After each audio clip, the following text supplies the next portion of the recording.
Bharat Ratna doctor Bhimrao Ambedkar ಅವರಿಗೆ ಕೋಟಿ ಕೋಟಿ ನಮನ. ಇವರ ಜೀವನವನ್ನು ಆಧರಿಸಿ ಈ ಧಾರಾವಾಹಿಯನ್ನು ನಿರ್ಮಿಸಲಾಗಿದೆ. ರಾಷ್ಟ್ರಕ್ಕೆ, ರಾಷ್ಟ್ರದ ಜನರಿಗೆ ಅಂಬೇಡ್ಕರರ ಕೊಡುಗೆ ಅಪಾರ. ಹಲವಾರು ಅಧಿಕೃತ ಪುಸ್ತಕಗಳನ್ನು ಆಧರಿಸಿ ಈ ಕಥೆಯನ್ನು ತಮ್ಮ ಮುಂದೆ ಇಡಲಾಗಿದೆ. ಈ ಧಾರಾವಾಹಿಯನ್ನು ವಾಹಿನಿಯು ನಿಷ್ಠೆಯಿಂದ ನಿರ್ಮಿಸಿದ್ದು, ಬಾಬಾ ಸಾಹೇಬರ ಜೀವನ ಮತ್ತು ಸವಿಸಿದ ಹಾದಿ ಪ್ರತಿಯೊಬ್ಬರಿಗೂ ಸ್ಫೂರ್ತಿ ನೀಡುತ್ತದೆ ಎಂಬುದನ್ನು ವಾಹಿನಿಯು ಬಲವಾಗಿ ನಂಬಿದೆ. ನರೋತ್ತಮ್ ಜೋಶಿ ಬೌಲಿಂಗ್ ಮಾಡೋದಕ್ಕೆ ತಯಾರಿದ್ದಾರೆ. 2 ಎಸೆತಗಳಲ್ಲಿ 4 ರನ್ ಹೊಡಿಬೇಕಾಗಿದೆ. ನರೋತ್ತಮ್ ಜೋಶಿ ಅವರು ಓಡ್ ಬಂದಿದ್ದಾರೆ. ಈಗ ಬಾಲ್ ನ ಎಸ್ತಿದ್ದಾರೆ. ರಾಮ ಹೊಡೆದಿದ್ದಾನೆ. ರನ್ ತಗೊಳ್ಳುವಂತ ಪ್ರಯತ್ನ, ಕ್ರೀಸ್ ಬಿಟ್ಟಿದ್ದಾನೆ. ಕೊನೆಗೂ ರಾಮ 1 ರನ್ ತಗೊಂಡೇ ಬಿಟ್ಟ. ಅಯ್ಯೋ, ಇದೇನಿದು? ಕ್ಷೇತ್ರ ರಕ್ಷಕ ಬಾಲ್ ಹಿಡಿಯೋದ್ರಲ್ಲಿ ವಿಫಲ ಆಗಿದ್ದಾನೆ. ರಾಮ ಮತ್ತೆ ಭೀಮಾ 2 ರನ್ ತಗೊಳ್ಳೋದ್ರಲ್ಲಿ ಸಫಲ ಆಗಿದ್ದಾರೆ.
ಈಗ ಉಳಿದಿರೋದು ಒಂದೇ ಒಂದು ಎಸೆತ.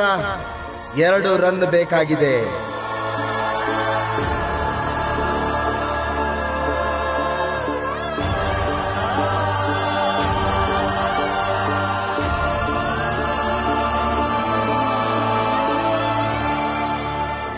ಪ್ರೇಕ್ಷಕರೇ, ಈ ಪಂದ್ಯದ ಮತ್ತು ಈ ಓವರ್ನ ಕೊನೆಯ ಎಸೆತ. ಭೀಮರಾವ್ ಟೀಮ್ಗೆ ಗೆಲ್ಲೋದಕ್ಕೆ ಬೇಕಾಗಿರೋದು 2 ರನ್. ಆದರೆ ನರೋತ್ತಮ ಜೋಶಿ ಟೀಮ್ಗೆ ಬೇಕಿರೋದು 1 ವಿಕೆಟ್ ಅಥವಾ ಯಾವುದೇ ರನ್ ಅನ್ನ ನೀಡಬಾರದು.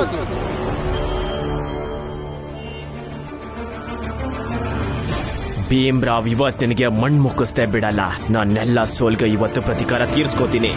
ಒಟ್ಟಾರನ ವಾಪಸ್ ಪಡಿಬೇಕು ಅನ್ನೋ ನಿನ್ನ ಆಸೆಗೆ ನಾನು ತಣ್ಣೀರ್ ಏರಿಸ್ಲಿಲ್ಲ ಅಂದ್ರೆ ಕೇಳು ಭೀಮರಾವ್.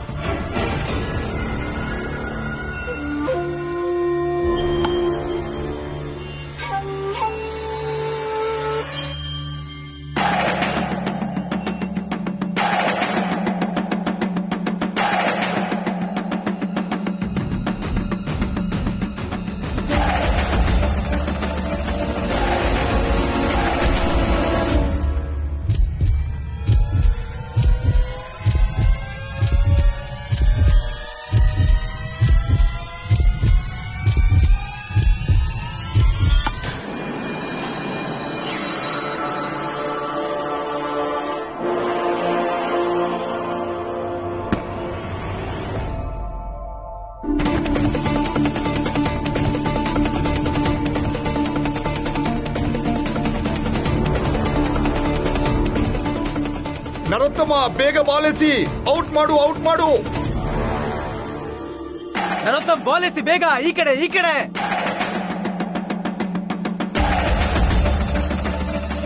ನರೋತ್ತಮ, ಔಟ್ ಮಾಡು, ಔಟ್ ಮಾಡು.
ಭೀಮರಾವ್ ಟೀಮ್ ಈ ಪಂದ್ಯವನ್ನ 1 ವಿಕೆಟ್ಗಳಿಂದ ಗೆದ್ದಿದೆ.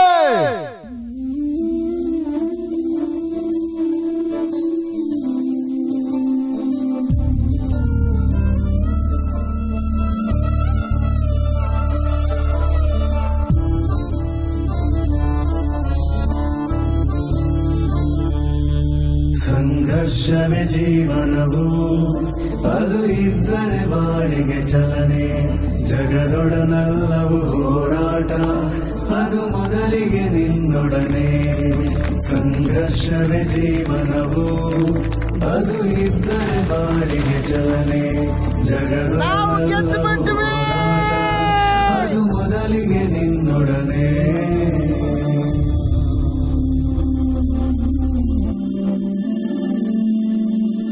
ಪಣ ತೊಟ್ಟು ಕಠಿಣ ಪಥದಿ ನಡೆವಾಗ ಗಾಯವಾಗಿ ಕಾಲಲ್ಲಿ, ಎದೆಯಲ್ಲಿ ತಳೆದು ಸಾಹಸವ ವಿಭೂತಿಯ ತುಂಬದರಲ್ಲಿ. ಧೈರ್ಯವು ಹುಡುಗಿ ಕತ್ತಲೆ ಬಂದು ಕವಿದರೆ ಕಣ್ಣೆದುರಲ್ಲಿ. ನಿನ್ನೊಳಗಿನ ಕಿಡಿಯನ್ನು ಹೊತ್ತಿಸಿ ಶೌರ್ಯದ ಪಂಜನು ಹಿಡಿ ಕೈಯಲ್ಲಿ. ಕಷ್ಟದ ಬಂಡೆಯ ಸಿಡಿಸುತ್ತ ದಾರಿ ಮಾಡುವ ಛಲವಿರಲಿ. ಗೆಲ್ಲುವ ಛಲ ತುಂಬಿರುವೆದೆ ದೀಪವು ಬೆಳಗಿರೆ ಸೋಲೆಲ್ಲಿ. ಕಷ್ಟದ ಬಂಡೆಯ ಸಿಡಿಸುತ್ತ ದಾರಿ ಮಾಡುವ ಛಲವಿರಲಿ. ಗೆಲ್ಲುವ ಛಲ ತುಂಬಿರುವೆದೆ ದೀಪವು ಬೆಳಗಿರೆ ಸೋಲೆಲ್ಲಿ. ಸಂಘರ್ಷವೇ ಜೀವನವು, ಅದು ಇದ್ದರೆ ಬಾಳಿಗೆ ಚಲನೆ. ಜಗದೊಡನೆಲ್ಲವೂ ಹೋರಾಟ, ಅದು ಮೊದಲಿಗೆ ನಿನ್ನೊಡನೆ.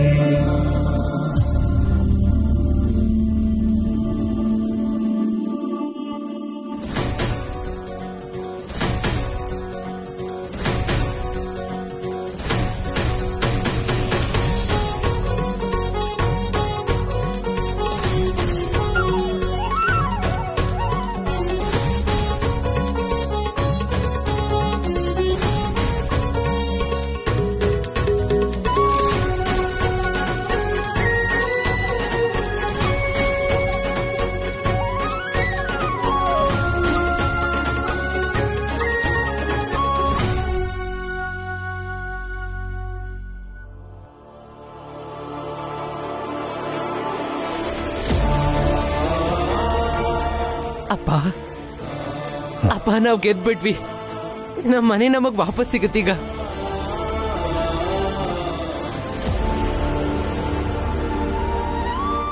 ಹೌದು ಭೀಮಾ.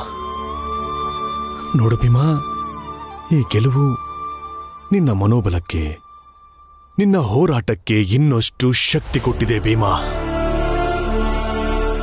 ನಿನಗೆ ಕೋಟಿ ಕೋಟಿ ಅಭಿನಂದನೆಗಳು.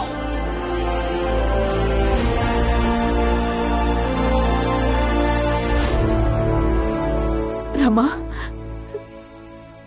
ನನ್ ಮಗಳೇ, ಇವತ್ತು ನನ್ಗೆ ಹೆಮ್ಮೆ ಅನ್ನಿಸ್ತಿದೆ.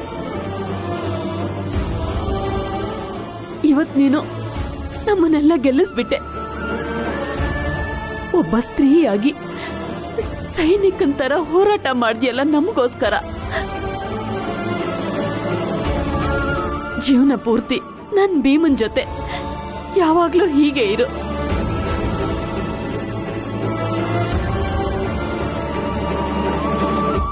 ಏನ್ ಗೊತ್ತಾರಮ್ಮ, ಆಗ್ಲೇ ಮಾವಂಗ್ ಏಟಾದಾಗ ನೀವ್ ಓಡಿ ಪಟ್ಟಿ ತಗೊಂಡ್ ಬಂದ್ಯಲ್ಲ, ಆಗ್ಲೇ ನಂಗೆ ಗೊತ್ತಾಯ್ತು ನೀನು ಅಂತ.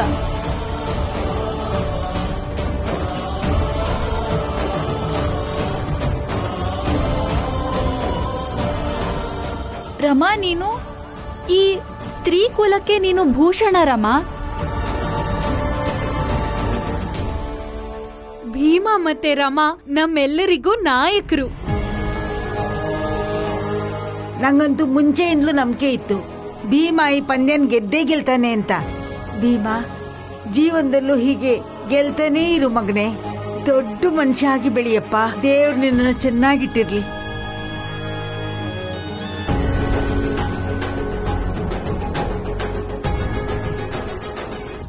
ಸಾಹೇಬ್ರೇನೋ ಮೇಲ್ನವರೇ ಗೆಲ್ಲೋದು ಅಂತ ಹೇಳ್ತಾ ಇದ್ರು. ಆ ಮಾತು ಸುಳ್ಳಾಯ್ತು ನೋಡಿ. ತಿಳಿದವರು ಹೇಳ್ತಾರೆ, ಶ್ರದ್ಧೆ ಮತ್ತು ಶ್ರಮ ಇರೋ ವ್ಯಕ್ತಿ ಏನನ್ನ ಬೇಕಾದ್ರೂ ಗೆಲ್ತಾನೆ ಅಂತ. ಈ ಗೆಲುವು ಆಕಸ್ಮಿಕ ವಕೀಲ್ ಸಾಹೇಬ್ರೆ. ಈ ಗೆಲುವಿಗೆ ಹೊಸ ಹಣೆಪಟ್ಟಿನ ಕಟ್ಟಬೇಡಿ ನೀವು. ಆಯ್ತು ಬಿಡಿ, ಆಕಸ್ಮಿಕನೋ ಏನೋ, ಪಂದ್ಯದ ರಿಸಲ್ಟ್ ಬಂದಾಯ್ತಲ್ಲ. ನಿಮ್ಮ ಮಾತನ್ನ ಉಳಿಸ್ಕೊಳ್ಳಿ. ಇವ್ರಿಗೆ ಇವ್ರ ವಠಾರನ ವಾಪಸ್ ಕೊಡಿ. ಮಾತಿಗೆ ತಪ್ಪಿದ್ರೆ ಜೀವನ ಪೂರ್ತಿ ಜನರ ಶಾಪ ಗುರಿ ಆಗ್ತೀರಿ. ಮಾತಿಗೆ ನಿಲ್ದೇ ಇರೋನು ಗಂಡಸು ಅನ್ಸ್ಕೊಳ್ಳೋದಿಲ್ಲ. ವಕೀಲ್ ಸಾಹೇಬ್ರೆ, ಗಂಡಸ್ತನದ ಬಗ್ಗೆ ನಮಗ್ ಭಾಷಣ ಮಾಡಕ್ ಬರಬೇಡಿ. ಒಂದು ಹುಡುಗಿಗೆ ಹುಡುಗರು ತರ ಬಟ್ಟೆ ಹಾಕಿ ನಮ್ ಜೊತೆ ಆಡಕ್ ಕಳ್ಸಿದಾರೆ ಅವರು. ಮೋಸ ಮಾಡಿದ್ದಾರೆ ಅವರು. ಮೋಸದಿಂದ ಗೆದ್ದಿರೋದವರು. ಪ್ರಚಂಡ ಮೂರ್ತಿಗಳೇ, ಇದು ಎಂತ ದೊಡ್ಡ ಮೋಸ ಆಗಿದೆ. ಇವ್ರಿಗೆ ವಟಾರ ಕೊಡೋದು ಬೇಡ. ಅವ್ರು ಗೆದ್ದಿರೋದು.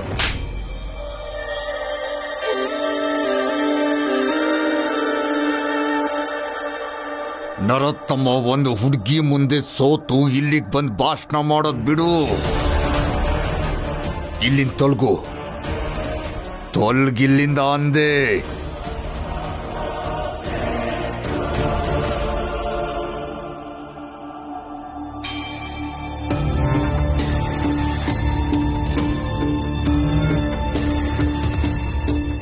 ನಾವು ಪಂದ್ಯನ ಗೆದ್ದಿದ್ದೀವಿ. ನಮ್ಮ ಮನೆಗಳು ನಮಗೆ ವಾಪಸ್ ಕೊಡ್ಬೇಕೀಗ. ಸರಿ, ಷರತ್ತಿನ ಪ್ರಕಾರ ನಿಮ್ಮ ವಠಾರನ ವಾಪಸ್ ಮಾಡ್ತೀವಿ. ನಾವು ಕೋರ್ಟಿಂದ ಬಂದಿರೋ ಸ್ಟೇ ಆರ್ಡರ್ನ ನಾವು ಹಿಂತಗೋತೀವಿ. ಇವತ್ತಿಂದ ನಮ್ಮವ್ರು ಯಾರು ನಿಮ್ಗಳಿಗೆ ತೊಂದರೆ ಕೊಡಕ್ಕೆ ಬರಲ್ಲ. ಹೋಗಿ, ಎಲ್ಲರೂ ನಿಮ್ಮ ಮನೆಗೆ ಹೋಗಿ ಆರಾಮಾಗಿರಿ.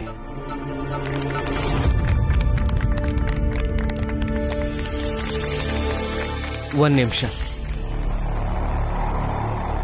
ಇದ್ರ ಜೊತೆಗೆ ಇನ್ನೊಂದು ಷರತ್ತು ಇತ್ತು.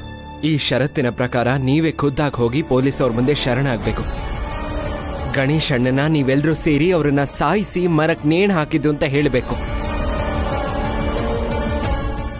ನಿನ್ನ ಗಂಡ ಭೀಮರಾವ್ ಹೇಳು, ನನ್ನ ಕ್ರಿಕೆಟ್ ಟೀಮ್ ವಿರುದ್ಧ ಅವನು ಕ್ರಿಕೆಟ್ ಆಡ್ ತೋರಿಸ್ಲಿ, ಮತ್ತೆ ಗೆದ್ದು ತೋರಿಸ್ಲಿ. ಅವನೊಂದ್ ವೇಳೆ ಗೆದ್ರೆ ನಾನೇ ಬಂದು ಗಣೇಶನ್ ಕೊಂದೆ ಅಂತ ಒಪ್ಕೋತೀನಿ.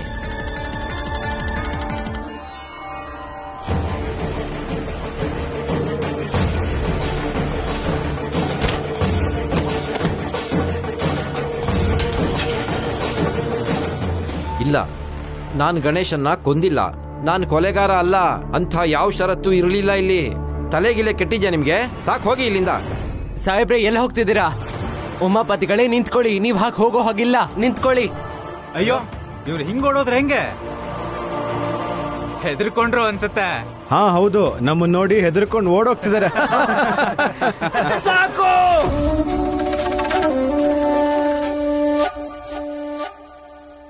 ಕೆಳ ವರ್ಗದ ಹುಳುಗಳ 20 ಓವರ್ ಪಂದ್ಯ ಅಷ್ಟೇ ಇದು. ಯಾರು ಚೆನ್ನಾಗಿ ಬ್ಯಾಟಿಂಗ್ ಮಾಡಿದ್ರು ಅವ್ರು ಗೆದ್ದಿದ್ದಾರೆ ಅಷ್ಟೇ.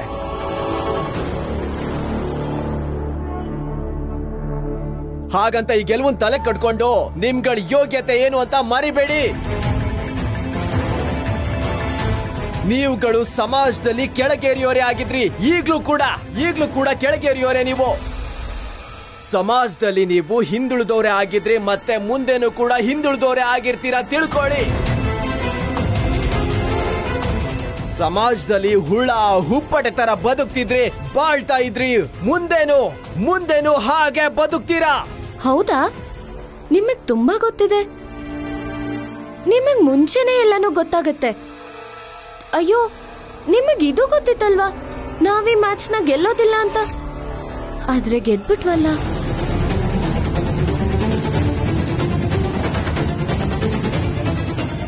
ಇನ್ಮೇಲೆ ನಿಮಗೆ ಏನೆಲ್ಲ ಗೊತ್ತಾಗತ್ತಲ್ಲ, ಅದ್ಯಾವತ್ತೂ ನಡೆಯಲ್ಲ.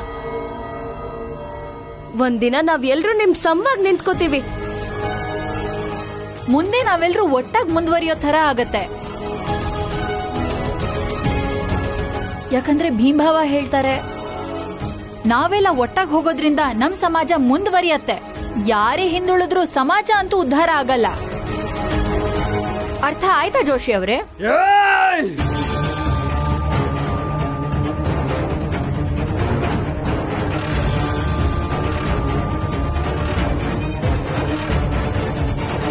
ನಿಂತ್ಕೊಳ್ಳಿ, ನನ್ ಮಾತ್ ಕೇಳಿ. ಸಾಹೇಬ್ರೆ ನಿಂತ್ಕೊಳ್ಳಿ, 1 ನಿಮಿಷ ನಿಂತ್ಕೊಳ್ಳಿ. ನಾನು ಕರಿತಾ ಇದ್ದೀನಿ ತಾನೆ, ಈಗ ಹೋಗ್ಬೇಡಿ, ನಿಂತ್ಕೊಳ್ಳಿ. 1 ನಿಮಿಷ ಇರಿ, ನಾನು ಹೇಳೋದನ್ನ ಕೇಳಿಸ್ಕೊಳ್ಳಿ. ನೋಡಿ, ನೀವ್ ಹೀಗೆ ತಪ್ಪಿಸ್ಕೊಳಕ್ಕಾಗಲ್ಲ. ಗಣೇಶ್ ಅಣ್ಣನ ಸಾವಿಗೆ ನಿಮಗ್ ಶಿಕ್ಷೆ ಆಗ್ಲೇಬೇಕು. ಭೀಮ್ರಾವ್ ನೋಡು, ನನ್ನನ್ನು ಜೈಲಿಗೆ ಕಳ್ಸೋದ್ರಿಂದ ನಿಂಗೇನೂ ಸಿಗಲ್ಲ. ಒಂದು ಕೆಲಸ ಮಾಡು, ನಿಂಗೆ ಎಷ್ಟು ದುಡ್ಡು ಬೇಕೋ ಕೇಳು, ಅಷ್ಟು ಕೊಡ್ತೀನಿ. ಇಲ್ಲ ಅಂದ್ರೆ ನೀವು ನಿಮ್ಮ ಕುಟುಂಬದವರು ಶುದ್ಧೀಕರಣ ಆಗೋ ಖರ್ಚನ್ನ ನಾನೇ ನೋಡ್ಕೋತೀನಿ. ನಿನಗೆ ಮತ್ತೆ ನಿನ್ನ ಕುಟುಂಬದವ್ರಿಗೆ ಮೇಲ್ವರ್ಗದ ಸ್ಥಾನಮಾನ ಸಿಗೋ ಥರ ಮಾಡ್ತೀನಿ. ದಯವಿಟ್ಟು ಬಿಟ್ಬಿಡು ನನ್ನನ್ನ, ಆಗಿದ್ದೆಲ್ಲ ಮರ್ತ್ಬಿಡು ಭೀಮಾ. ಇಲ್ಲ ಸಾಹೇಬ್ರೆ, ನ್ಯಾಯದ ವಿಷಯದಲ್ಲಿ ಭೀಮ್ರಾವ್ ಯಾವುದೇ ಕಾರಣಕ್ಕೂ ರಾಜಿ ಆಗಲ್ಲ. ಉಮಾಪತಿಗಳೇ, ನೀವ್ ನನ್ನ ಜೊತೆಗೆ ಪೊಲೀಸ್ ಠಾಣೆಗೆ ಬರಬೇಕು, ಆತ್ಮಸಾಕ್ಷಿಗೆ ಬೆಲೆ ಕೊಡಬೇಕು. ಬರಲಿಲ್ಲ ಅಂದ್ರೆ ಏನೋ ಮಾಡ್ತೀಯಾ? ಗಣೇಶನ್ ಕೊಂದಿರೋದಕ್ಕೆ ಏನ್ ಸಾಕ್ಷಿ ಇದೆ ನಿನ್ನ ಹತ್ರ? ಹೇಳು. ಸಾಕ್ಷಿ ಇದೆ.